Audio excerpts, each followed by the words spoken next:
अब इंदिरा नूई अपनी सारी रिसर्च करके वापस आई। वापस आकर के बोर्ड रूम में आकर के उन्होंने अपने रेवोल्यूशनरी डिसीजन लिया, जो अगर फेल हो जाता तो नौकरी छोड़नी पड़ती, लेकिन भाई लोगों ये बहुत सक्सेसफुल हुआ उनके लिए।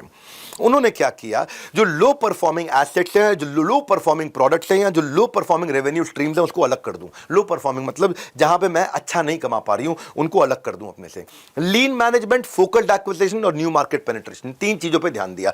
लीन मतलब वेस्ट को हटा दो, जो चीजें वेस्ट है मेरे लिए। फोकस्ड एक्विजिशन मतलब केवल वही चीज पे ज्यादा फोकस करूंगी जो बहुत तेज बिकती हो। और न्यू मार्केट पेनिट्रेशन का मतलब अफ्रीका जाऊंगी, एशिया जाऊंगी, जहां मेरा माल नहीं बिक रहा वहां तक पहुंच जाऊंगी। ये तीन बड़े डिसीजन, तीनों को समझ लेते हैं। जैसे आपने क्रिकेट में जब ऐसे हाथ घुमा करके एक ऐसे हाथ घुमाता है, उसको बोलते हैं ऑफ स्पिन। ऑफ स्पिन सुना होगा।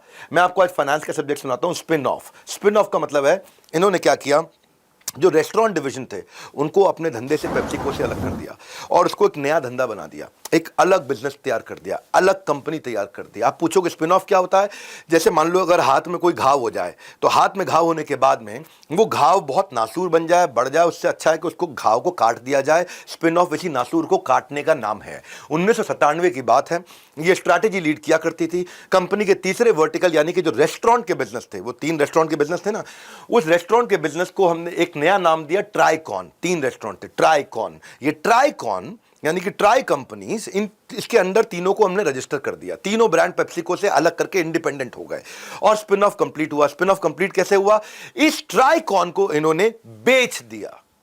और किसको बेच दिया? इस ट्राइकॉन में पेप्सिको ने ट्राइकॉन ग्रुप को पेरेंट कंपनी, नई पेरेंट कंपनी यम फूड को बेचा, जिससे $5.5 बिलियन आए। याद है $8.5 बिलियन का लोन था, $5.5 बिलियन आए।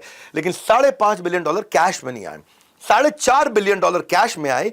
$1 बिलियन जो पेप्सिको में, जिसका मालिकाना हक पिज्जा हट पे भी था, जिसका मालिकाना हक KFC पे भी था, उसमें 10 में से 10 के अगेंस्ट 1 शेयर उन्होंने ये नई कंपनी में दे दिए। समझ में आ रही है मेरी बात को? हाँ, जो ट्राइकॉन है, नई कंपनी जिसको यम फूड ने खरीद लिया, यम फूड में दे दिए। तो यानी कि जो पेप्सिको के शेयर होल्डर थे, उनकी पेप्सिको में शेयर होल्डिंग अगर 10 है, 10 रुपए की है, तो 1 रुपए की इधर भी हो गई, इधर किधर, यम फूड के अंदर। और $4.5 बिलियन कैश आ गया डॉलर के रूप में। $4.5 बिलियन जैसे कैश आया, उसके बदले में उन्होंने अपना आधे से ज्यादा कर्जा चुका दिया।